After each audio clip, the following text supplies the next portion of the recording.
예, 이 시간에는요, 저희가 우리 교회에서 믿는 것들에 관해서 간단하게 좀 요약해서 살펴보려고 합니다. 또 새로 오신 분들도 계시고요. 그래서 저희가 이것을 살펴보려고 하는데요. 자세한 내용은 저희가 그 교회 생활 안내라는 책을 발간했는데 거기에 나와 있습니다. 그래서 뭐 자세히 적진 않으셔도 되고요. 한번 쭉 들어보시면 됩니다. 이제 저희가 다룰 이 7가지 중요한 내용을 저희 교회에서 지금 믿고 있는 내용을 간략하게 말씀드리려고 하는데요.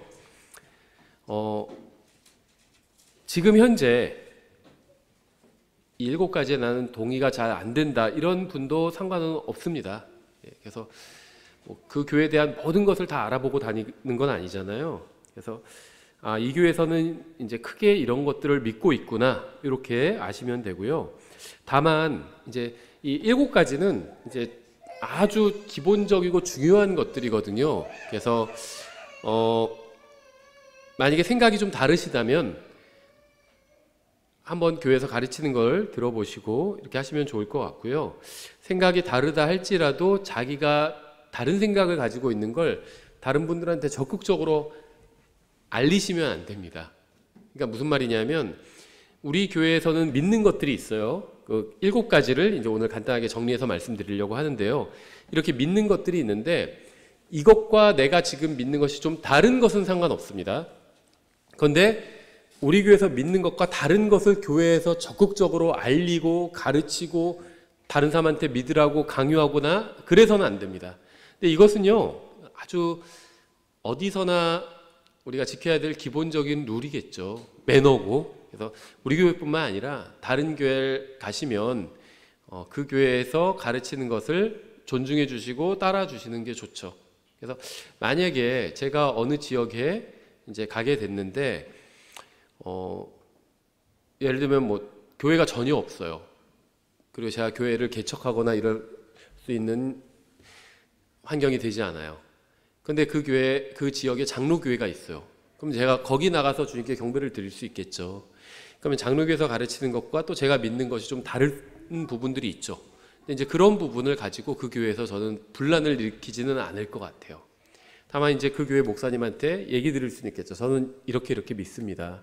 하지만 제가 이 교회 다니는 동안은 제가 이것을 가지고 뭐 분란을 일으키거나 문제를 일으키지는 않겠습니다. 이렇게 양해를 구하고 다녀야 된다면 다닐 것 같아요. 예, 그게 서로에게 유익을 줍니다. 그래서 저희 교회가 믿고 있는 것들을 아주 간략하게 한번 살펴보겠습니다. 첫 번째, 우리는 당연히 하나님을 믿습니다. 그 하나님께서 하늘과 땅을 창조하셨다고 믿습니다. 창세기 1장 1절에 나와 있죠. 그 사도행전 17장에서 이제 하나님에 대해서, 창조자 하나님에 대해서 아주 중요한 얘기를 하고 있는데요. 사도행전 17장 24절부터 25절 이렇게 되어 있어요. 세상과 그 안에 모든 것을 만드신 하나님은 하늘과 땅의 주이심으로 손으로 만든 전들에 거하지 아니하시고, 전 요게 굉장히 우리가 기억해야 된다고 생각하는데요. 이 부분이에요. 또 무엇인가를 필요로 하시는 것처럼 사람들의 손을 통해 경배를 받지 아니하시나니 이는 그분께서 모든 사람에게 생명과 숨과 모든 것을 주시기 때문이라. 이렇게 말씀하고 있어요. 한마디로 우리가 하나님을 믿고 있는데요. 우리가 하나님을 믿는 것은 우리의 유익을 위해서 믿는 거지 하나님의 유익을 위해서 믿는 것은 아니죠. 우리가 무엇인가를 드리는 것도요. 우리는 교회에서 헌금도 자유롭게 합니다. 헌금을 하는 여러 가지 이유가 있겠지만요. 하나님을 향해서는 내가 하나님을 이렇게 중요하게 여긴다. 또 하나님의 사역을 중요하게 여긴다. 그런 걸 드러내는 방법으로 헌금을 하는 겁니다. 내가 헌금을 안 해도 하나님은 먹고 살기 힘든 분이 아니에요. 그렇죠? 근데 우리가 이제 교회로 모이고 있잖아요. 그래서 함께 교회로 모여서 주님께 경배를 드리고 또 이제 성경을 가르치는 일도 하고 또 사람들에게 이제 예수님의 복음을 알리는 일도 하는데 이 세상에서 이런 일을 하기 위해서는 돈이 필요하죠.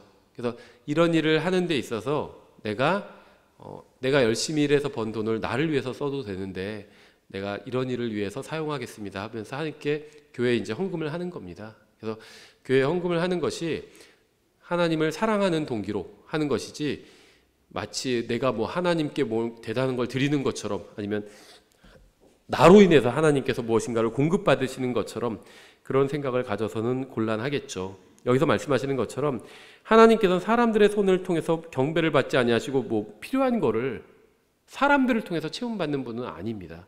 정말 온 세상을 창조하신 하나님이고요. 우리에게 생명과 숨과 모든 것을 공급해 주시는 분이고요. 우리는 이런 하나님을 존중하고 내가 그 하나님을 알리는 일을 내가 동참한다는 의미로 교회에 헌금도 하는 것이죠. 또 하나님께서는요, 눈에 보이는 것과 보이지 않는 모든 것을 창조하시고 유지시켜 주시는 분이죠. 골로새서 1장 16절에 잘 나와 있죠. 이는 그분에 의해 모든 것이 창조되었기 때문이라. 하늘에 있는 것들과 땅에 있는 것들, 보이는 것들과 보이지 않는 것들, 곧 왕자들이나 통치들이나 정사들이나 권능들이나 모든 것이 그분에 의해 창조되었고 그분을 위하여 창조되었노라. 또 그분께서는 모든 것보다 먼저 계시고 모든 것은 그분으로 말미암아 존재하느니라. 그래서 하나님께서 모든 것을 창조하시고 모든 것이 존재하도록 다 유지시켜 주시고 계신 분입니다. 히브리서 1장 3절에도 잘 나와 있어요. 하나님의 권능의 광채시오. 예수님에 관한 말씀인데요. 그분 자체의 정확한 형상이시며 자신의 권능의 말씀으로 모든 것을 떠받치시는 이 아들께서는, 그래서 하나님께서는요, 삼위일체로 존재하시는데 아버지와 아들과 성령님이죠. 이 하나님께서는 모든 것을 창조하셨고 또 모든 것을 떠받치고 계신 분입니다. 제가 방금 삼위일체라는 말을 했는데요, 하나님은 한 분입니다. 분명히 성경은 하나님은 한 분 외에 한 분만 있다고 말씀하고 있어요. 이사야서 44장 8절에서도 너희는 두려워하지 말고 무서워하지 말라. 내가 그때부터 내게 말하여 그것을 밝히 알리지 아니하였느냐. 너희는 곧 나의 증인이니라. 나 외에 신이 있느냐. 참으로 신은 없나니 나는 다른 신을 알지 못하노라. 이 영어에서 God, 대문자로 된 이 God라는 단어가 있는데, 사실 이 단어를 가장 적절한 단어로 번역하면요, 신입니다. 신. 근데 이걸 이제 하나님이라고 번역하다 보니까 조금 오해의 소지가 생기게 됐어요. 하나님이라고 하니까 마치 삼위일체랑은 좀 다른 개념처럼 생각하게 되잖아요. 근데 그렇지는 않습니다. 이 God이란 단어는 한국말로 하면 사실 신이에요, 신. 근데 이거를 다 신이라고 번역하면 조금 어색하잖아요. 한국 개신교에서 100년 이상을 이 하나님이라고 God이란 단어를 사용했기 때문에 이 성경 번역하시는 분도 굉장히 고민을 많이 했지만 실제로 이제 번역하시고 교육을 하신 분들 그 얘기를 들어보면 굉장히 그때 고민을 많이 했다고 하시더라고요. 신이라고 번역하는 게 더 맞는데 이거를 그러면은 좀 너무 한국 사람들이 좀 이질적으로, 한국 개신교에서 신앙생활을 오랫동안 하셨던 분들이 좀 이질적으로 느끼게 되거든요. 그런 단어들이 꽤 많아요. 사실은 그 people이라는 단어도 가장 적절한 번역은 인민이거든요. people의 뜻이 인민이에요. 사실은 민간인이고 사람이죠, people. 근데 우리는 그렇게 번역했다가 좀 이상해지죠. 위에 북조선 인민공화국 때문에 오해를 받을 수 있어서 그냥 백성, 뭐 사람들 이렇게 번역할 수밖에 없는 것 같아요. 그렇죠. 뭐 동무도 그렇죠. 프렌즈 하면 동무라는 표현이 좋은데 그것도 또 오해의 소지가 있어서 우리가 그렇게 쓰지 않죠. 예, 그래서 신이라는 표현이 이 하나님이란 말과 신이란 말이 같은 말이라고 보시면 됩니다. God이란 말의 가장 적절한 번역이 신이라고 보시면 돼요. 근데 우리가 오랫동안 하나님이라는 용어를 썼기 때문에 하나님이라고 한 건데요. 나 외에 신이 있느냐? 나 외에 하나님이 있느냐? 이 표현입니다. 참으로 신은 없나니 나는 다른 신을 알지 못하노라. 하나님밖에 없었어요.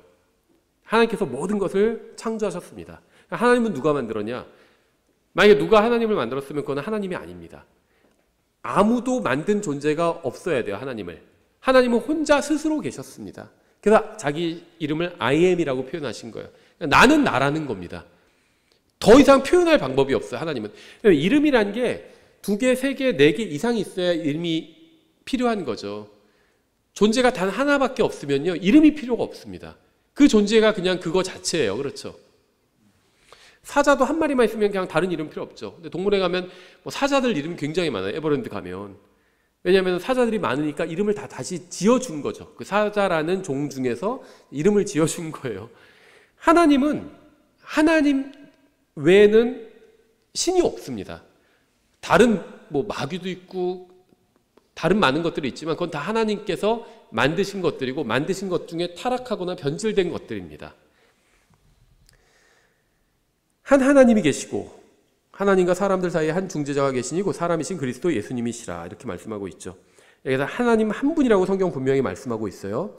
요한일서 5장 7절에서 하늘에 증언하는 세 분이 계시니 세 하나님이 계시다 이렇게 말씀하고 있지 않습니다. 하나님은 한 분이에요. 세 분이 계시니 곧 아버지와 말씀과 성령님이시라. 또 이 세 분은 하나이시니라. 그래서 하나님입니다.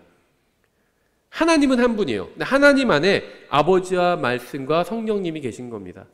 똑같진 않지만 이우진이라는 사람은 한 명이죠.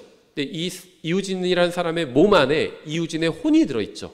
몸과 혼이 서로 다르긴 하지만 같죠. 그래도 완전히 다르다고 볼 수는 없죠. 몸도 저이고 혼이 저의 정체성은 혼에 있습니다. 혼이 저예요. 근데 몸도 저죠. 제 몸이잖아요. 그렇죠. 그래서 이 하나님과 사람의 어떤 영혼 몸이 하나님의 삼위일체와 똑같이 대응하진 않지만 굉장히 유사한 구조라는 걸 알 수 있습니다. 이게 이제 하나님의 형상대로 창조된 거고요. 여기서 우리는 창조자 하나님을 믿습니다. 모든 것을 창조하신 하나님이 계시다 이렇게 믿는 거고요. 두 번째, 우리는 하나님의 말씀을 믿죠. 그 하나님이 계시는데 하나님께서는 말씀을 우리에게 주셨습니다. 그래서 우리는 성경이 절대적인 권위를 가지고 있다고 믿어요. 왜냐하면 성경이 하나님의 말씀이기 때문에. 우리가 누군가를 믿는 건요, 결국 그 사람의 말을 믿는 거예요. 그렇죠? 그래서 당신은 믿지만 당신의 말은 못 믿겠어. 그럼 그 사람을 못 믿겠다는 말이죠. 우리는 누군가를 믿으면 그 사람 말을 믿습니다. 그 사람을 믿는 것 자체가 그 사람의 말을 믿는 거예요. 하나님을 믿는 것은 다른 말로 하면 하나님의 말씀을 믿는 겁니다. 하나님의 말씀은 성경이잖아요. 그래서 하나님을 믿는 것은 성경을 믿는 거예요. 하나님을 믿는다고 해서 하면서 성경은 믿지 않는다면 그건 하나님을 믿지 않는 겁니다. 디모데후서 3장 16절 17절이죠. 모든 성경 기록은 하나님의 영감으로 주신 것으로 교리와 책망과 바로잡음과 의로 교육하기에 유익하니 이것은 하나님의 사람이 완전하게 되어 모든 선한 일을 철저히 갖추어지게 하려 함이라. 여기에도 영감과 보존이 다 들어가 있는데요. 모든 성경 기록을 하나님의 영감으로 주셨다고 말씀하고 있죠.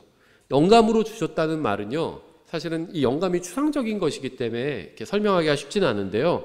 그냥 한마디로 말하면 이렇습니다. 완벽하게 주셨다는 거예요. 그러니까 성경을 영감으로 주셨는데 성경을 영감으로 주셔서 성경이 완벽하다는 겁니다. 영감을 완벽 이렇게 이해하시면 이해가 쉬워요. 만약에 영감으로 주셨지만 완벽하지 않아, 그러면 영감으로 주신 게 아무 의미가 없죠.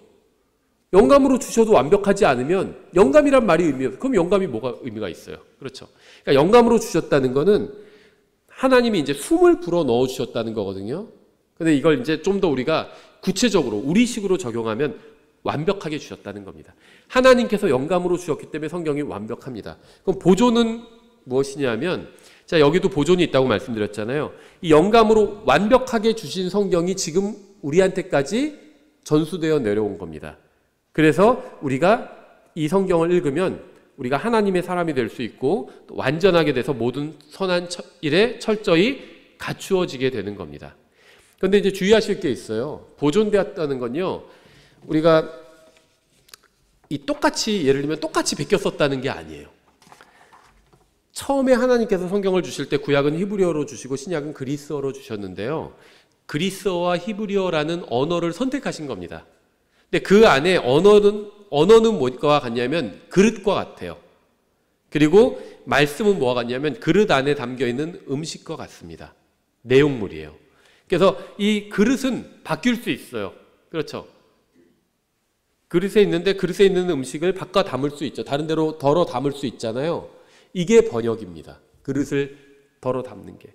그래서 처음에 하나님께서 히브리어와 그리스어로 하나님의 말씀을 주셨고, 그러다가 그것을 그릇을 바꿔주셔서 영어라는 그릇으로 바꿔주신 거죠. 말씀은 동일합니다. 그래서 영어라는 그릇만 바꿔주신 거예요. 그러다가 지금은 우리나라 말로도 번역이 되었죠. 그릇을 또 바꾼 겁니다. 한국말로. 안에 있는 말씀은 동일합니다. 이걸 어떻게 알 수 있냐면, 그리스어 신약 성경을 읽다가 구원받는 사람이 있겠죠. 그 사람이 구원받은 거는 그리스어 때문에 구원받은 게 아니라 그 안에 담겨있는 말씀 때문에 구원받은 겁니다. 그렇죠. 우리가 먹고 배부른 것은 그릇 때문에 배부른 것이 아니라 그 음식물 때문이죠. 그릇에 담겨있는. 그리스어 성경을 읽다가 구원받을 수 있어요. 그렇죠. 영어 킹제임스 성경 읽다가 구원받을 수 있습니다. 영어라는 언어 때문에 구원받은 게 아니에요. 그 안에 담겨있는 말씀 때문에 구원받은 겁니다. 한국말 흠정의 성경 읽다가 구원받을 수 있죠.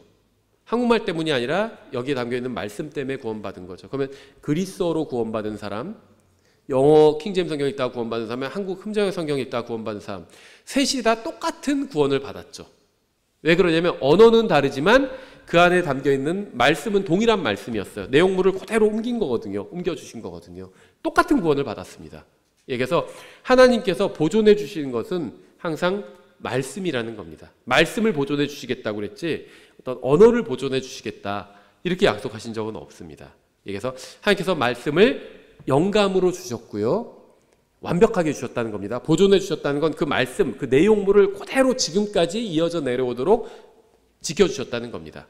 하나님께서 그렇게 해주신 거예요.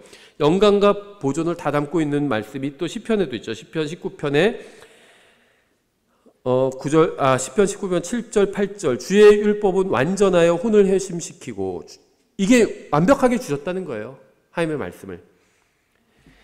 또 시편 12편 6절 7절도 영감과 보존을 담고 있는데요. 주의 말씀들은 순수한 말씀들이니 퓨어 골드라고 하잖아요. 순금, 퓨어. 이게 완전하다는 겁니다. 이게 완벽함을 말하는 거예요. 영감. 주의 말씀들은 순수한 말씀들이니 흑도가니에서 정자에 7번 순수하게 만든 은 같도다. 오 주여 주께서 그것들을 지키시며 무엇을? 말씀들을. 언어가 아니에요. 말씀들을. 언어와 말씀을 혼동하면 안 돼요. 영어로 된 모든 것들이 다 좋은 건 아니죠. 영어로요 쓰레기 같은 글도 많이 있어요. 하지만 영어라는 그릇에 하나님께서 말씀을 담아주셨죠. 그게 킹제임스 성경이에요. 영어로 된 성경이고. 그러니까 영어라는 언어가 가치 있는 것이 아니라 담겨있는 말씀이 가치 있는 거죠. 그렇죠? 말씀을 보존해 주신 겁니다. 오 주여 주께서 그것들을 지키시며 주께서 그것들을 이 세대로부터 영원히 보존하시리이다. 말씀을 영원히 보존하시겠다는 겁니다. 그래서 순수하다는 것은 오류가 없다는 것이고요. 보존하시겠다는 것은 이 말씀을 보존해 주시겠다는 겁니다. 그래서 우리는 썩지 않고 절대 사라질 수 없는 하나님의 말씀이 킹제임스 성경 안에 보존되어 있다고 믿습니다. 우리는 이 영어 킹제임스 성경이 어떠한 오류도 없다고 믿고요. 이 성경이 영감받은 하나님의 말씀이라고 믿습니다. 어떤 분들은요, 자꾸 원어가 아닌데 영감이란 말을 쓰면 굉장히 기분 나빠해요. 그런데 생각해 보세요. 영감받은 말씀이 아니라면 이거 왜 읽어요? 원어에만 영감이란 말을 써야 된다. 학자들은 그렇게 주장합니다. 신학교 가면 다 그렇게 배워요. 제가 지금 가르치는 건 신학교에서 배운 게 아니에요. 성경에서 배운 겁니다, 저는. 신학교에서는 저처럼 안 가르쳐요. 어느 신학교든. 영감이라는 말은 원어에만 써야 된다 이렇게 가르칩니다. 그리고 이런 원어는 뭐냐면 히브리어 헬라어만 원어라고 불러요. 영어, 한국어 이건 원어가 아니라고 합니다. 그래서 이런 영어 성경이나 킹제임스 성경, 한국어 성경이나 흠정은 영감받을 수 없다고 주장합니다. 그런데 만약에 그 말이 맞다면 그럼 한국어 성경이나 영어 성경은 영감받은 말씀이 아니라는 거잖아요. 그 학자들의 주장에 의하면. 그럼 그걸 왜 읽어요? 저는 그렇게 묻고 싶어요. 영감받은 말씀도 아닌데 왜 읽어요, 그걸? 그걸 왜 높여요? 영감받은 말씀이에요. 그래서 능력이 있는 거고 완벽함이 있는 겁니다. 사람을 살릴 수 있는 거고. 그럼 영감받지 않은 말씀이 사람을 살릴 수 있나요? 우리는 말씀이 우리를 살린 거잖아요. 말씀으로 구원받은 거거든요. 영감받지 않은 말씀이 사람을 구원할 수 있나요? 그러니까 학자들이 얘기하는 건요, 성경에 없는 얘기예요. 뭐 여러 가지 의도를 가지고 그런 말을 하는 건데요. 지금 뭐 그런 걸 다 다룰 수는 없고요. 성경엔 그런 말이 없습니다. 하나님의 말씀이 영감으로 주셨다고 그랬어요. 원어 성경만 영감으로 주셨다. 이렇게 말씀하신 적이 없습니다. 모든 성경 기록은 하나님의 영감으로 주신 것으로 이렇게 말씀하고 있죠. 이게 성경 기록이라면 이건 영감 받은 겁니다. 한글이냐 영어냐 이건 중요하지 않아요. 그래서 우리는 이 영어 킹제임스 성경이 지금 절대적인 기준이 되는 성경이라고 믿고요. 왜 그렇게 믿느냐? 하나님께서 히브리어나 그리스어를 선택하신 것처럼 영어를 그렇게 선택하셨다고 믿습니다. 그리고 한글 성경은 이 영어 킹제임스 성경에서 번역된 것을 우리는 인정하는 거죠. 그럼 흠정역을 왜 사용하냐? 지금 영어 킹제임스 성경에서 나왔다고 주장하는 한글 성경이 4-5종류가 있어요. 근데 흠정역이 가장 먼저 완역된 성경입니다. 그래서 저희가 흠정역을 사용하는 거예요. 흠정역 이전에 한글 킹제임스 성경이라는 성경이 나왔는데 그거는 그 서문에도 나와 있어요. 그 한글 킹제임스 성경에 그리스어 본문에서 신약은 번역했다 이렇게 얘기하고 있어요. 그러니까 영어 킹제임스 성경에서 번역하지 않았다고 시인하고 있어요. 한글 킹제임스 성경은. 그래서 저희가 그거를 사용하지 않는 겁니다. 영어 킹제임스 성경에서 번역된 성경이 아니에요. 한글 킹제임스 성경 서문에서 밝혀놓고 있어요. 스스로.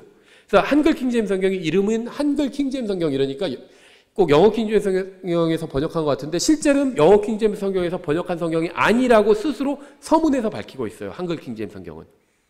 94년에 나왔는데 그래서 저희는 그걸 쓰지 않고 흠정역은 2000년 8월에 나왔는데 흠정역은 영어 킹제임스 성경에서 번역된 최초의 성경입니다. 영어 킹제임스 성경에서 한글로 번역된 최초의 성경이에요. 그리고 이 다음에 몇 가지 이제 다른 번역들이 좀 더 나왔죠. 그래서 지금 킹제임스 성경을 믿는 한국 사람들의 90%는 다 이 흠정역을 사용하고 있어요. 저야 비슷한 이유로 이 흠정역을 사용하고 있는 겁니다. 그래서 저희는 영어 킹제임스 성경이 완벽한 하나님의 말씀이라고 믿고요. 또 여기서 번역된 흠정역 성경을 저희가 이제 공식 성경으로 사용을 합니다.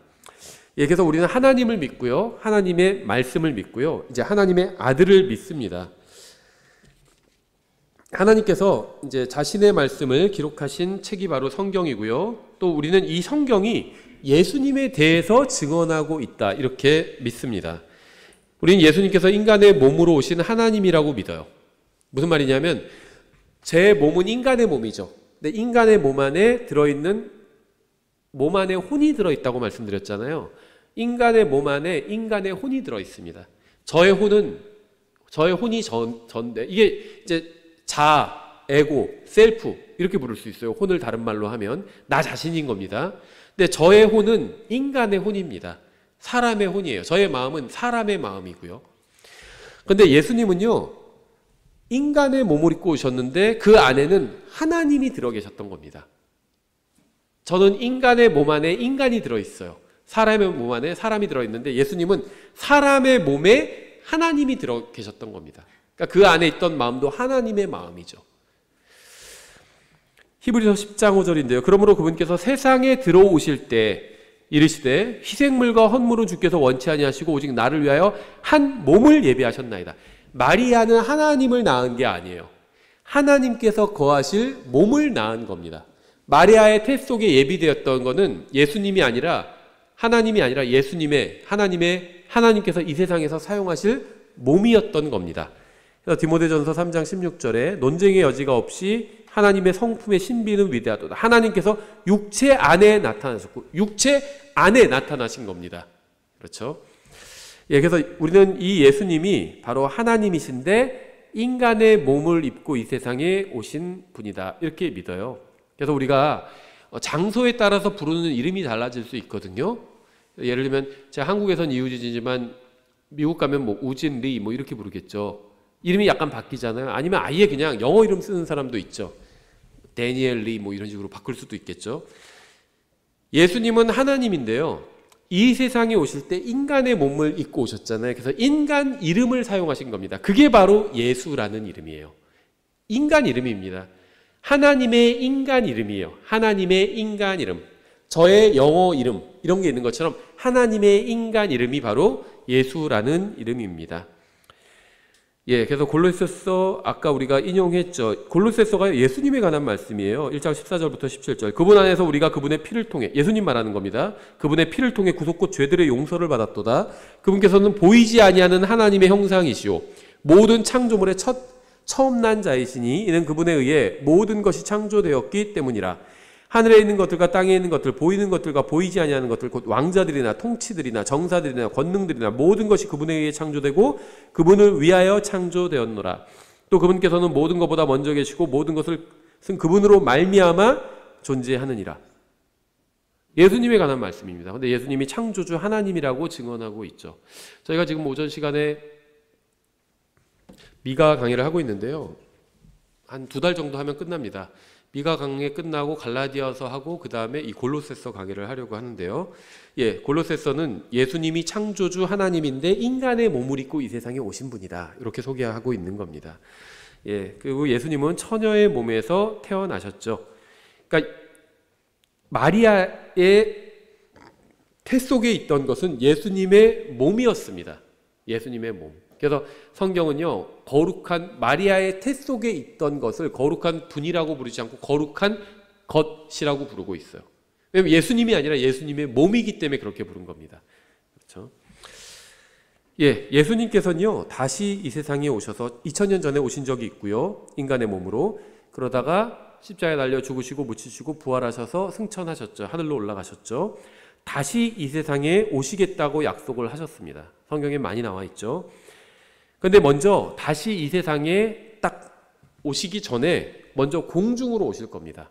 그래서 구원받은 사람들을 불러 모시고 그리고 나서 다시 이제 지상으로 오시게 됩니다. 그래서 주님의 재림을 보통 공중 재림과 지상 재림 이렇게 두 가지로 얘기하는데요. 공중 재림이 바로 휴거입니다.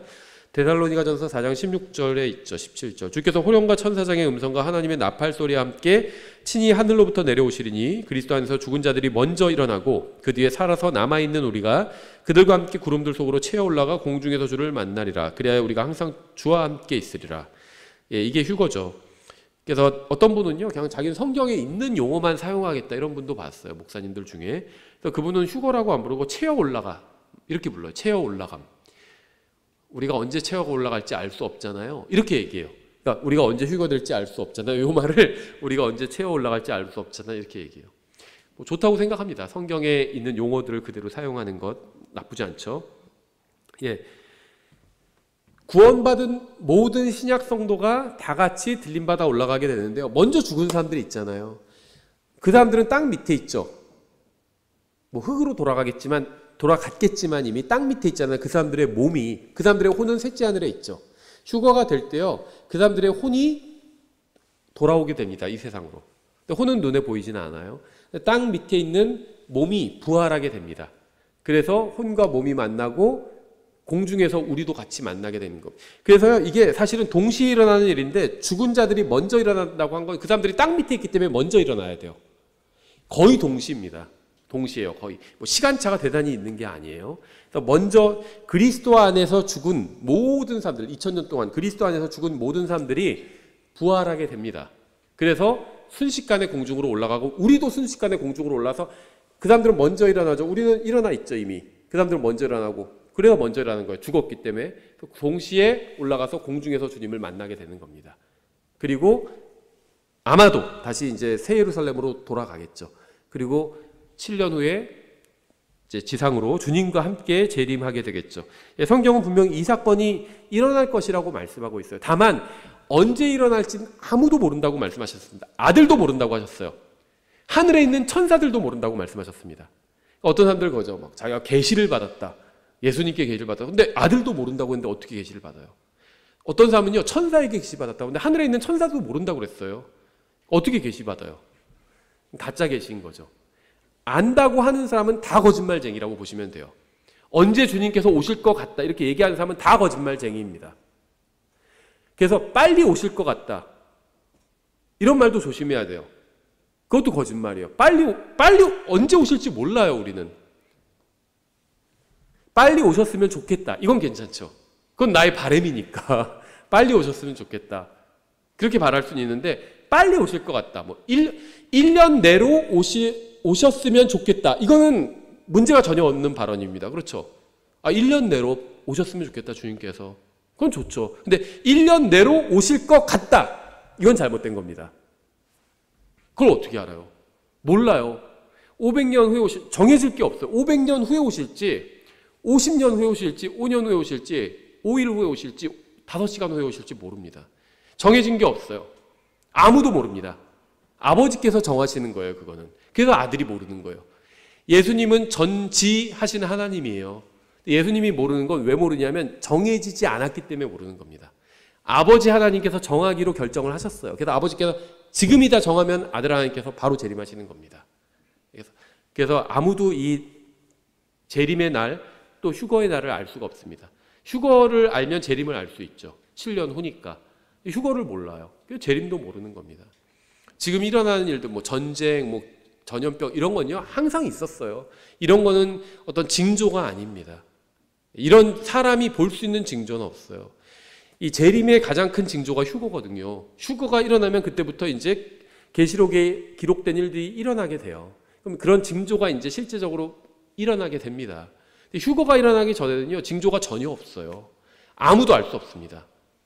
그러니까 자꾸 막 무슨 징조 얘기하고 뭐 그런 얘기하는 사람들은요, 거짓말쟁이라고 보시면 됩니다. 언제 오실지 아무도 몰라요.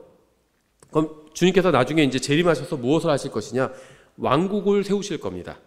다니엘서 2장 44절, 이 왕들의 시대에 하늘의 하나님께서 한 왕국을 세우실 터인데 그것은 결코 멸망하지 아니하리다. 그 왕국은 다른 백성에게 넘겨지지 아니하며 이 모든 왕국들을 산산조각 세상 왕국들이요 소멸시키고 영원히 서리이다. 재림하시면요, 모든 국가 왕국들이 다 멸망하게 됩니다. 모든 왕국들이 다 멸망하게 돼요. 그리고 세계가 이제 새로운 질서로 재편이 되겠죠. 예, 계시록 19장에는요, 주님께서 어떻게 재림하시는지가 자세히 나와 있습니다. 예, 그래서 우리는 하나님을 믿고요, 창조주 하나님, 그 하나님께서 사람들에게 말씀을 주셨다고 믿죠. 하나님의 말씀을 믿습니다. 또 그 하나님의 말씀이 증언하고 있는 분이 바로 아들 하나님이죠. 그래서 하나님의 아들을 믿고요. 그래서 이 아들 하나님께서 우리의 모든 죄값을 갚아주셨고 또 이 세상에 나중에 다시 오셔서 왕국을 세우실 것이다. 이것을 믿습니다. 그리고 네 번째, 우리는 이 아들 하나님, 예수님을 통해서 구원받을 수 있다는 사실을 믿습니다. 마태복음 20장 28절, 이와 같이 사람의 아들도 섬김을 받으려 오지 아니하고, 초림에 관한 거죠. 예수님께서 왕국을 세우려 오셨다가 실패해가지고 그냥 십자가에 달려 죽으신 게 아닙니다. 초림, 처음 오셨을 땐요, 이 목적으로 오셨어요. 이와 같이 사람의 아들도 섬김을 받으러 오지 아니하고 도리어 섬기며 자기 생명을 맞은 사람의 대속물로 주려고 왔느니라 하시니라. 이게 초림의 목적입니다. 처음에 왕국 세우러 오셨다가 사람들이 거부해가지고 왕국을 연기해버리고 그 다음에 그냥 십자가에 달려 죽으셨다. 이렇게 가르치는 분들도 있고 저도 옛날에 그랬는데요. 그건 성경적인 것 같지는 않아요. 초림의 목적이 나와 있잖아요. 섬김을, 나중에 재림하면 섬김을 받으러 오실 겁니다. 통치하러 오시고 심판하러 오실 거예요. 근데 초림의 목적은 그게 아니에요. 섬김을 받는 게 아니라 섬기러 오셨고요. 자기 목숨을 오히려 대속물로 내어주러 오셨습니다. 재림하실 때는 어떻게 오실 거죠? 심판주로 오시고요. 사람들의 생명을 산채로 지옥에 던져 넣으실 거예요. 생명을 취하러 오시는 겁니다. 근데 초림하셨을 때는요, 생명을 내어주러 오셨습니다. 완전히 다르죠. 디모데전서 2장 6절, 그분께서 정하신 때에 증언을 받기 위해 모든 사람을 위한 대속물로 자신을 주셨느니라. 이게 초림의 목적이었죠. 그래서 우리는 예수님께서 십자가 위에서 이루신 일로 말미암아서 모든 사람이 믿음을 통해 은혜로 구원받을 수 있음을 믿습니다. 오전 설교에서 우리가 자세히 살펴봤었죠. 예수님께서 십자가 위에서 우리의 죄값을 갚아주신 거예요. 죄의 값을 갚아야 돼요. 죄의 삭은 사망이죠. 죄의 값이 사망이라는 겁니다. 몸이 죽고 혼이 불호수에 던져지는 거예요. 첫째 사망과 둘째 사망이죠. 근데 예수님께서 그 값을 갚아주신 겁니다. 불호수에 던져지지 않도록 갚아주신 거고요. 첫 번째, 몸의 죽음도 어떻게 해주셨죠? 이 몸이 죽어도 새롭게 몸을 부활할 수 있게 해주셨잖아요. 또 변화된 몸을 입을 수 있게 해주셨죠. 예, 그래서 예수님께서 십자가 위에서 우리의 죄값을 다 갚아주셨다고 우리는 믿습니다. 그래서 누구든지 예수님을 믿는 사람, 예수님을 받아들이는 겁니다. 뭘 받아들이냐면 예수님을 받아들이는데 예수님께서 십자가 위에서 행하신 일을 다 받아들이는 거예요. 난 예수님은 믿지만 십자가는 안 믿어. 그건 안 받아들이는 겁니다. 예수님을. 예수라는 이름을 생각하셔야 돼요. 자기 백성을 죄에서 구원한다는 게 예수라는 이름의 의미잖아요. 하나님이 인간의 몸을 입고 와서 인간 이름을 사용하셨어요. 근데 예수라는 이름을 사용하셨다는 겁니다. 백성을 죄에서 구원한다는 의미라는 거예요. 그래서 예수님을 받아들이는 건요, 예수님께서 십자가 위에서 우리의 죄값을 갚아주셨다는 그 사실도 받아들이는 게 예수님을 받아들이는 겁니다. 그렇죠? 그래서 성경에서는요, 이제는 누구든지 원하면 구원받을 수 있다, 이런 말이 반복해서 나와요. 계시록 22장 17절, 또 누구든지 원하는 자는 값없이 생명수를 취하라. 구원을 그냥 믿기만 하면 값없이 받을 수 있다는 겁니다. 왜냐하면 값을 누가 치러주었기 때문이에요. 요한복음 3장 14절 15절, 모세가 광야에서 뱀을 든 것 같이 사람의 아들도 반드시 들려야 하리니 이것은 누구든지 그를 믿는 자는 멸망하지 않고 영원한 생명을 얻게 하려 함이라. 누구든지입니다. 예정되었든 예정되지 않았든 그런 건 없어요, 성경에. 그래서 구원받기 위해서 예정된 건 없습니다. 자기가 예수님을 믿으면 예수님 안에 들어왔더니 예수님이 예정된 분이었어요. 그래서 우리는 예수님을 자신의 구원자로 믿고 구원받은 사람은 하나님의 자녀로 다시 태어나게 된다고 믿습니다. 요한복음 1장 12절에도 나와 있죠. 예수님을 믿으면 하나님의 아들이 되는 권능을 주신다는 겁니다. 또 한 번 구원받은 사람은 다시는 구원을 잃어버리지 않는다고 믿어요. 요한복음 10장 28절에 있죠. 내가 그들에게 영원한 생명을 주노니, 예수님이 주시는 거죠. 그들이 결코 멸망하지 않을 것이요 또 아무도 내 손에서 그들을 빼앗지 못하리라. 구원받은 사람은요, 예수님의 손 안에 있는 거예요. 아무도 예수님의 손에서 뺏을 수가 없다고 분명히 말씀하고 있습니다. 그뿐만 아니라요, 사람은요 자꾸 죄를 지으면 구원 잃어버리지 않나 이런 거 걱정하는데요, 그게 이제 인간의 관점이고요. 하나님의 관점은 그게 아니에요. 하나님은 우리가 죄를 지어도, 구원받은 사람이 죄를 지어도 구원을 잃어버리지 않는 건 당연하고 하나님의 사랑도 변하지 않는다는 겁니다. 그래서 이 세상에 있는 어떤 것들도 우리를 예수님 안에 있는 하나님의 사랑에서 떼어놓을 수 없다. 로마서 8장 38절 39절에서 이렇게 말씀하고 있어요. 무슨 말이냐면 우리가 예수님을 믿고 구원받았잖아요. 근데 구원받고 나서도 살다 보니까 죄를 지을 때가 있잖아요. 그러면 죄를 지으면 구원을 잃어버리느냐? 그게 아니라 구원을 잃어버리지 않는 건 당연하고 하나님께서 우리를 사랑하시는 그 마음도 변하지 않는다는 겁니다. 이건 자녀를 낳아보신 분들은 알아요. 이상한 무슨 부모 말고 평균적인 평범한 부모들은 자기 자녀를 사랑합니다. 근데 자녀가 잘못을 범할 때도 있어요. 그러면 어떻게 하죠? 징계를 하죠. 매를 대거나 훈육을 하거나 혼내거나 징계를 합니다. 근데 징계를 할 때도 사랑은 변하지 않아요. 이게 부모 자식의 관계입니다. 우리가 예수님을 믿는 순간 하나님의 자녀, 아들이 되었습니다. 그래서 우리가 죄를 지으면 하나님과 교제가 잘 되진 않을 수 있어요. 하지만 하나님께서 우리를 사랑하시는 그 마음은 변하지 않았다는 겁니다. 하나님은 변하시는 분이 아니에요. 항상 의로우신 분이고요. 또 항상 용서해 주시는 분입니다. 하지만 이제 용서해 주시는 또 기간은 정해져 있죠. 한 번 하나님께서 사랑하신 사람들은 다시 사랑을 거둬들이신다지 않는 겁니다. 그래서 한 번 구원받은 사람은 구원을 절대 잃어버리지 않습니다. 또 우리는 영원한 생명과 영원한 형벌이 있다는 사실을 믿습니다. 성경에 의하면요, 분명히 영원한 생명이 있어요. 영원한 생명, 영존하는 생명, 이런 표현들이 나옵니다. 그 반대로요, 데살로니가전서 1장 9절에서는 영존하는 파멸이라는 표현도 나옵니다. 영존하는 파멸. 또 계시록 14장 11절에서는요, 이 지옥, 불호수의 고통의 연기가 영원 무궁토록 올라간다, 이렇게 말씀하고 있습니다. 그러니까 한 번 구원받은 사람, 이게 서로 대칭을 이루는 거예요. 한 번 구원받은 사람은 영원히 구원받은 겁니다. 반면에 구원받지 못한 사람은, 못하고 죽으면요, 영원히 지옥에서 나올 수가 없는 겁니다. 그러니까 어떤 분들은 그건 너무하다. 너무할 게 없어요. 지금 구원 받으면 되잖아요. 뭐가 문제인지 모르겠어요, 저는. 그래도 예수님 안 믿는다고 해서 지옥에 가는 거 좀 너무한 거 아니야? 아니, 지금 믿으면 되잖아요. 그럼 뭐가 문제예요? 믿으면 되는데 그건 믿지 않으면서 너무하다 이렇게 하면 그 사람이 너무한 거죠. 구원받을 방법을 다 마련해 줬어. 믿기만 하면 구원받는다고 해요. 그 대신 안 믿으면 벌을 받는 겁니다.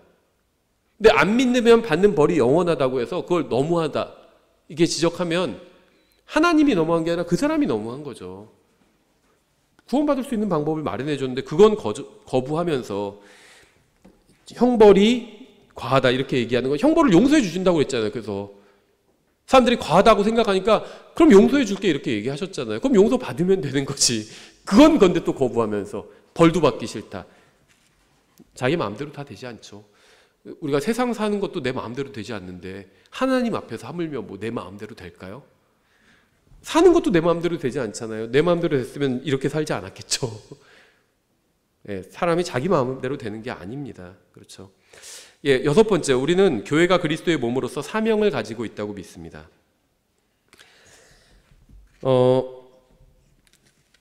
성경에서는요, 교회가 그리스도의 예수님의 몸이라고 말하고 있어요. 그분께서는 몸 곧 교회의 머리시니라. 그분께서 시작이셔서 죽은 자들로부터 처음 난 자이시므로 이것은 그분께서 모든 것에서 으뜸이 되려 하심이라. 이렇게 말씀하고 있습니다. 그래서 몸이면 뭘 해야 되는 거죠? 머리가 시키는 대로 일해야 되는 거죠. 그럼 교회가 이 세상에서 뭘 하는 것이냐?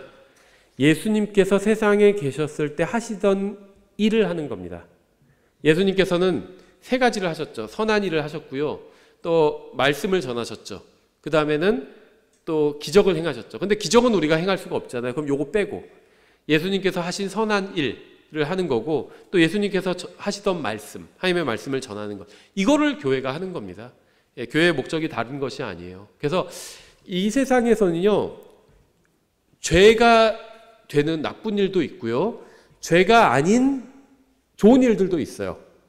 그런데 죄가 아닌 좋은 일이라고 해서 그게 다 교회의 사명은 아니라는 겁니다. 그래서 제가 뭐 예를 드는 경우들이 있죠. 예를 들면 밥을 굶는 사람들이 있으면은 그 사람들에게 그 뭐 점심을 제공한다든지 이런 거를 하는 교회나 단체들이 있습니다. 그렇죠. 그게 나쁜 일은 아니에요. 굶는 사람한테 먹을 걸 주는데 그게 왜 나쁜 일이겠어요? 좋은 일이지. 하지만 그게 교회의 사명은 아니라는 겁니다. 좋은 일인데 교회 사명이 아닌 것들이 있죠. 예를 들면 우리 교회, 우리 마을을 깨끗이 청소하는 거, 이거 좋은 일이죠.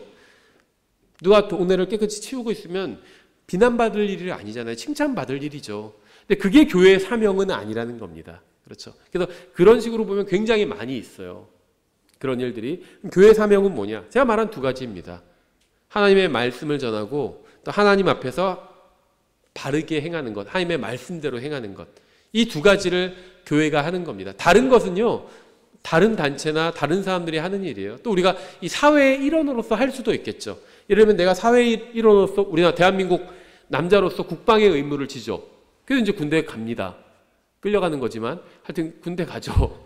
예, 그게 이제 내가 사회의 일원으로서 그 일을 하는 겁니다. 아, 난 교회고 그건 교회 일이 아니야. 교회는 무슨 총 들고 싸우는 게 교회 일이 아니야. 육신적인 싸움은 교회 일이 아니야. 그래서 나는 뭐 병역 거부한다. 그건 잘못된 겁니다. 사회의 일원으로서 해야 될 일은 해야 돼요. 그렇죠. 근데 교회의 이름으로 그 일을 하지는 않는다는 거예요. 대한민국 국민으로서 국방의 의무는 다 합니다. 그렇죠. 그건 개인의 교회 일, 저도 이제 다른 어떤 대치복무로 복무를 했는데요. 개인의 이름으로 한 겁니다. 이우진이라는 대한민국 국민의 이름으로 제가 국방의 의무를 진 거지, 제가 국방의 의무를 졌을 때 저도 구원받은 사람, 그리스도의 몸에 들어간 상태였거든요. 하지만 교회의 이름으로 그걸 한 건 아니에요. 예, 그래서 교회의 이름으로, 우리가 국민의 이름으로 국방의 의무도 지고 사회에서 무슨 일도 하고 뭐 정당 활동도 하고 다 할 수 있겠죠. 근데 교회의 이름으로 그걸 하는 건 아니라는 겁니다. 교회의 이름으로 군대에 가지는 않죠. 예, 그래서 그 얘기를 드리는 겁니다. 예, 그래서 우리가 사회인으로서 해야 될 일은 해야 돼요, 다.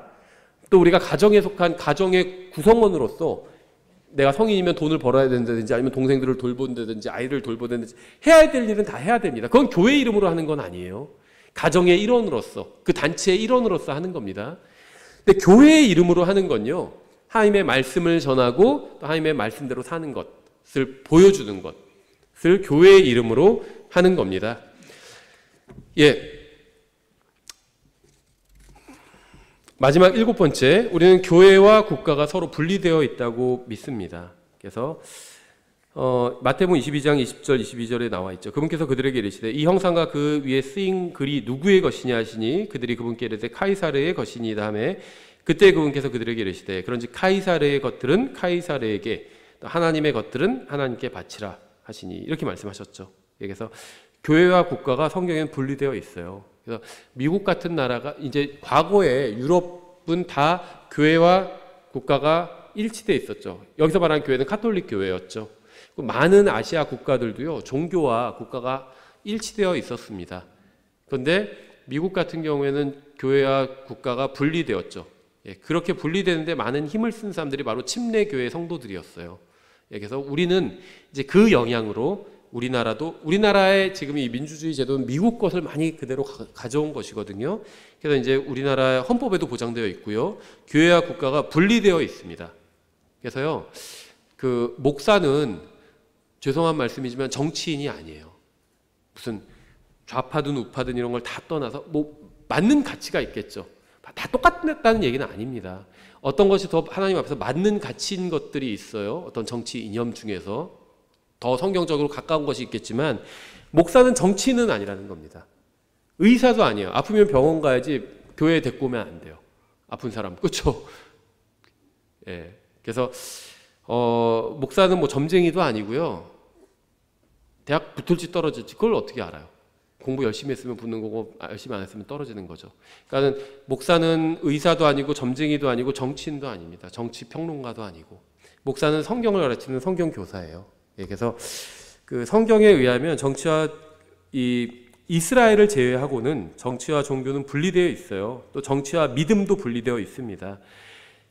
동전에 카이사르의 형상이 있으니까 그건 카이사르에게 바쳤죠. 그런데 구원받은 사람은 이제 하나님의 형상이 있잖아요. 하나님께 바쳐야 되는 거예요. 우리 자신은. 그렇죠. 예, 또 높은 그 권력들에게 복종하라고 말씀하고 있습니다. 왜 그러냐면요. 악한 정부라도 정부가 있는 것이 좋습니다. 질서를 잡아주거든요. 그렇죠. 뭐 나쁜 정부들 있잖아요. 예를 들면 뭐 공산주의 정권이나 나쁜 정부들이죠. 왜냐하면 국민의 자유를 억압하니까 나쁜 정부예요. 공산주의는. 그렇죠. 근데 공산주의 정부권도요. 도둑질하거나 살인하면 그 사람 잡아다가 처벌합니다.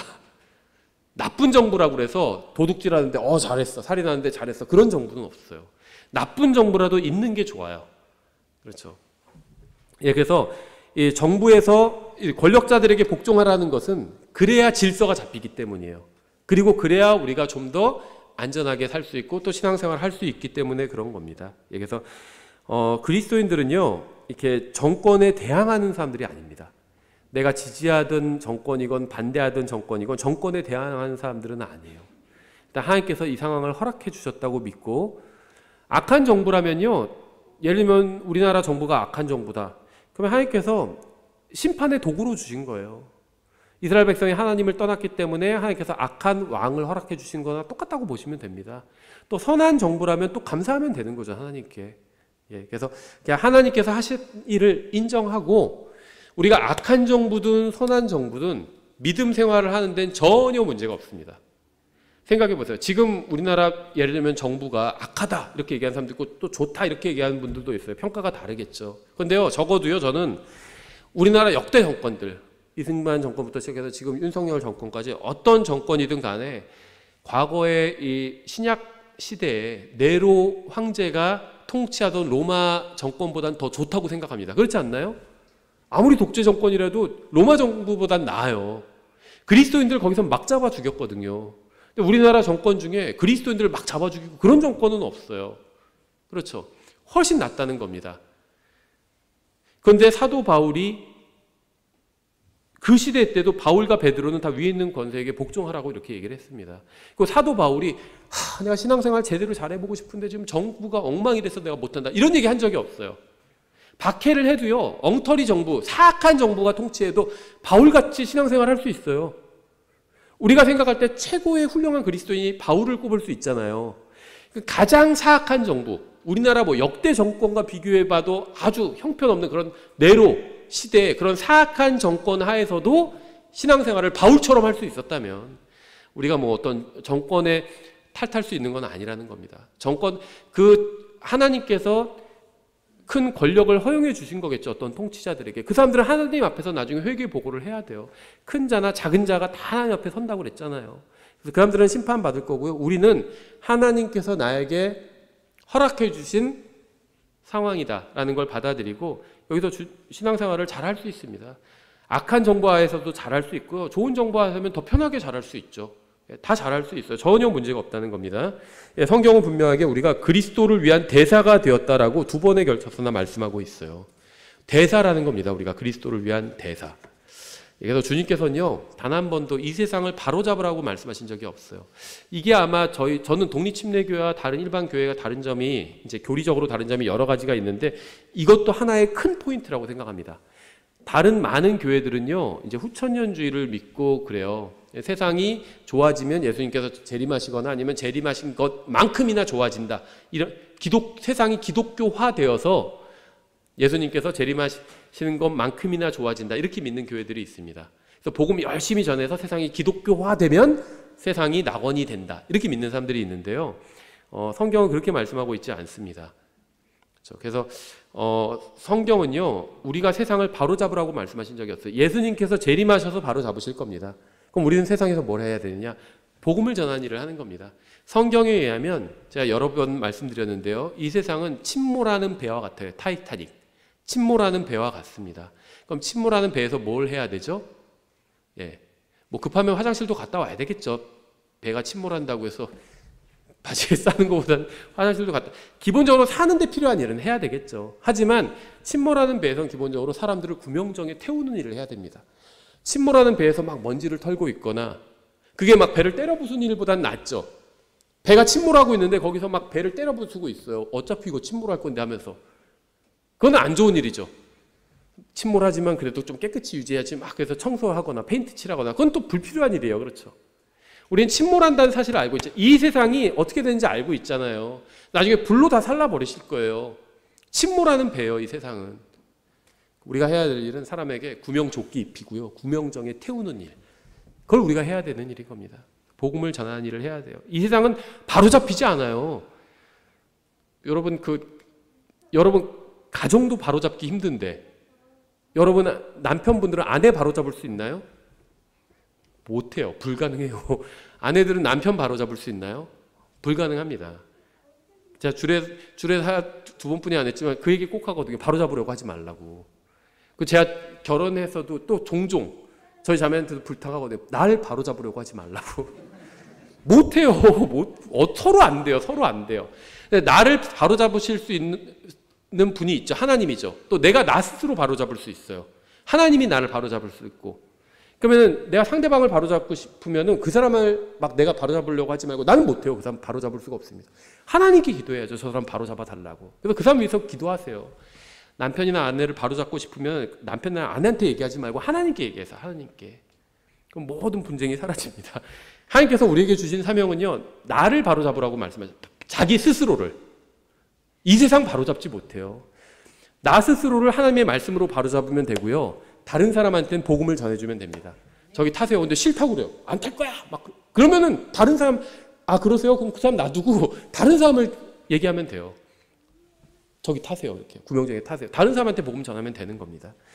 예, 우리는 하나님의 말씀을 믿고 성경을 믿고 예수님을 믿고 예수님의 십자가 대속을 통한 구원을 믿고요, 영원한 생명과 영원한 형벌이 있다는 사실을 믿고, 또 교회는 사명을 가지고 있다는 사실을 믿고요, 또 교회는 세상과 분리되어야 한다고 믿습니다. 이것은 우리 교회에서 믿는 가장 기본적인 사항들이고요, 이것과 다르게 믿는 분이 우리 교회에 오는 것은 상관없습니다. 우리는 우리와 다르게 믿는 사람도 환영합니다. 하지만 우리가 믿는 것과 다른 것을 우리 교회에서 가르치거나 주장하거나 전파하려고 해서는 안 된다는 겁니다. 개혁 성경 믿는 분도 우리는 환영합니다. 근데 우리 교회 와가지고 개혁 성경이 더 옳다, 킹제임 성경이 아니라 개혁 성경이 더 옳다, 이런 걸 가르치거나 전파해서는 안 된다는 겁니다. 예, 그러면 좀 나가셔야 될 것 같습니다. 이렇게 권면드립니다. 그러니까 나는 아직 킹제임 성경이 완벽한 하나님의 말씀이라는 게 잘 안 믿어진다, 이런 건 상관없어요. 우리가 그런 걸 계속 가르치는 사람들이니까 같이 계셔도 됩니다. 그런데 개혁 성경이 옳다고 주장하는 건 안 된다는 거예요. 우리 교회는 다양한 교파 출신으로 이루어져 있습니다. 저는 우리 교회에 온 사람 중에 싸우거나 다투기 위해서 온 사람은 아무도 없다고 생각합니다. 따라서 성경 지식이나 믿음이 나와 좀 다르다고 해서 다투는 것은 누구에게도 유익을 주지 못합니다. 우리는 다투기 위해서 교회로 함께 모인 것이 아니라 서로 격려하고 함께 힘을 모아서 주님을 섬기기 위해서 모였어요. 저는 이 인생이 성경에서도 우리가 순례자라고 부르잖아요. 여행을 하는 거라고 생각합니다. 우리가 한국 사람이 미국 여행하는 거, 30박으로 한 달 여행하는 거, 그런 여행 패키지 있잖아요. 그랜드 캐년도 가보고 뉴욕도 가보고 여행이라고 생각합니다. 그런데 여행을 하지만 우리가 이제 사명도 가지고 있어요. 복음을 전하는 거죠. 이왕이면 즐겁고 기쁘게 여행하는 게 좋아요. 그래서 저는 우리 교회에 오셨는데 정말 적응 안 되는 분들한테 다른 교회 추천도 해드리거든요. 다른 독립침례교회. 독립침례교회가 이런 믿는 거, 제가 말씀드린 7가지는 다 비슷하게 믿습니다. 그런데 이제 스타일이 좀 다를 수는 있어요. 그래서 이왕이면 바른 교회에서, 바르게 믿는 교회에서 신앙생활을 해야 되지만, 이왕이면 좀 즐거운 마음으로, 같이 좀 친해질 수 있는 사람들끼리 즐거운 마음으로 신앙생활하는 게 저는 좋다고 생각합니다. 그래서 이렇게 교회 생활하는 게 뭐냐? 한마디로 얘기하면 이 여행길을 가는데, 이 세상 인생이라는 여행길을 가는데 서로 즐겁게 가기 위해서 같이 가는 거예요. 혼자 가면은 때로는 이 세상 인생길이 막 어두울 때도 있고 어려울 때도 있잖아요. 혼자 가면 무서울 수도 있잖아요. 옛날에 100년, 200년 전 조선시대 우리나라 산에 호랑이가 살았다고 하잖아요. 그래서 주막에서 사람들이 모여서 기다렸대요. 한 20명, 30명 모일 때까지. 그러면 이제 그렇게 모이면 같이 산을 넘는 겁니다. 그럼 호랑이 나타나도 좀 괜찮잖아요. 20, 30명 있으면. 혼자 가면은 위험하잖아요. 교회도 전 그런 거라고 생각해요. 같이 모여서 가면서 서로 격려하면서 가는 겁니다. 그래서 좀 내가 보기에 부족해 보이는 형제도요, 지적하지 말고요, 격려해 주세요. 그 사람 위해서 기도해 주고요. 지적하는 건요, 별로 도움되지 않습니다. 그거는 저도 마찬가지예요. 목사들도요, 자기가 설교 좀 잘 못할 때는 못하는 거 알아요. 아, 오늘 설교 좀 잘 못했다. 굳이 와가지고, 목사님 오늘 설교 되게 은혜롭지도 않고 이상하던데 얘기 안 해줘도 됩니다. 다 알아요. 근데 모르는 척 하는 거지. 다른 사람도요, 자기 신앙 부족한 사람들 다 압니다. 그래서 그거 굳이 얘기해 줄 필요 없어요. 여기 점이 되게 큰 게 있네요. 점에 털이 나 있네요. 얘기 안 해줘도 돼요. 다 알아요. 자기 어디가 삐뚤어져 있고 점에 털 있고 다 압니다. 그래서 그런 거 안 해줘도 돼요. 그냥 격려하면서, 그래도 점이 참 조화롭게 있네요 하면서 격려하면서 같이 가는 거예요. 이게 신앙생활이에요. 예, 그래서 막 서로 싸우지 말고요, 이해해 가면서, 생각해 보세요. 내 형제다, 자매다, 우리 아이다 그렇게 생각하고 이해해 주는 겁니다. 도와주고요, 기도해 주고요, 서로. 기도하는 게 그거라고 말씀드렸죠. 기회를 제공해 주는 겁니다. 저 사람 구원받게 해주세요 한다고 내가 대신 믿어줄 수가 없는 거예요. 그 사람이 믿어야 구원받는 거죠. 그럼 남의 구원을 위해서 기도하는 건 뭐죠? 그 사람이 복음을 더 들을 수 있는 기회를 한 번 더 달라는 거거든요. 신앙생활도 마찬가지예요. 누군가를 위해서 기도하는 게 그 사람이 좀 실패하고 말씀대로 안 살았으면 하나님께서 징계도 하시고 그러는데 한 번 더 기회를 달라고. 그게 다른 사람 위해서 기도하는 거거든요. 예, 그래서 서로 기도하면서, 격려하면서, 그렇게 하면서 주님 오실 때까지 가는 겁니다. 그럼 주님께서 얼마나 기뻐하실까요? 저도 이제 아이들이 조금 커가지고요, 이제 자매랑 둘만 어딜 갈 때가 있거든요. 이제 멀지 않은 가까운데.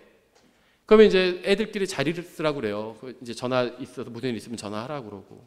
근데 집에 왔더니 애들이 막 너무 잘 있으면 너무 기특해요. 주님께서도 그러지 않으실까요? 이 세상의 인생길을 쭉 돌아서 하늘나라에 갔는데 교회에 잘 서로 격려하면서 이렇게 가면은 주님께서 그런 모습을 보시면 얼마나 기뻐하실까요?